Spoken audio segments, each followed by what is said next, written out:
नमस्कार किसान भाइयों, बीके न्यूज़ यूट्यूब चैनल पर आपका स्वागत है। आज के वीडियो में बात करेंगे अफ़गानिस्तान से भारत में लहसुन की कितनी आवक, कितना लहसुन आयात किया जा रहा है, भविष्य में भाव पर क्या असर होगा, ये सब जानने के लिए वीडियो को पूरा देखें।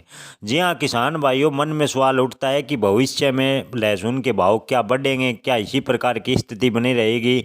तो किसान भाइयों, यह खबर कथित तौर पर कही जा रही है कि जिसका संबंध व्यापार और कारोबारियों का मुनाफा है। हालांकि भाव में इन दिनों कुछ नरमी देखी जा सकती है। इसका मतलब ये नहीं है कि लहसुन के भाव 10 या 20 रुपए प्रति किलो हो जाएंगे।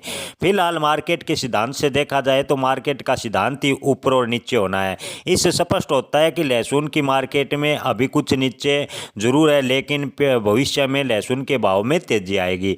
इन दिनों लहसुन की अच्छी मांग होने से लहसुन के भाव कुछ मंडियों में नरमी की ओर दिखाई दे रहा है। किसान भाइयों, बात करें अफगानी लहसुन की आवक की, तो बात पूरी तरह सच है कि अफगानिस्तान से लहसुन के कुछ कंटेनर भारत में लाए गए थे, परंतु अफगानिस्तान लहसुन की मांग कम होने की वजह से फिलहाल अफगानिस्तान के लहसुन पर रोक लगा दी है और भारतीय लहसुन देसी, अमलेटा, एलिफेंटा या रिवान की मांग ज़्यादा होने की वजह से भाव में तेजी बनने के आसार बने हुए हैं। जी हाँ दोस्तों, बिजाई का समय आने से किसान ज़्यादातर देसी लहसुन पर निर्भर है और इसी तरह आगे अगर मांग रहती है तो लहसुन के भाव में तेजी आएगी।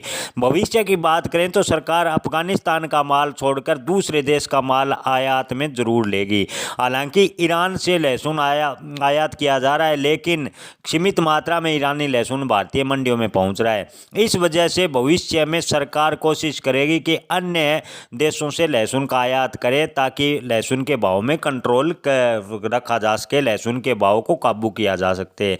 किसान भाइयों, सरकार कोशिश अवश्य करेगी लहसुन के भाव कंट्रोल करने की, लेकिन इसका मतलब यह नहीं है कि लहसुन के भाव में कोई बड़ा डाउनफॉल आएगा। लहसुन के भाव तेज होने के पूरे आसार विशेषज्ञ बता रहे हैं। आने वाले दिनों में जैसे जैसे त्योहारी सीजन पर मांग बढ़ेगी, लहसुन के भाव में तेजी बनना स्वाभाविक है, लेकिन अपनी फसल बेचने व स्टोर रखने का अंतिम निर्णय अपने विवेक से लें। धन्यवाद।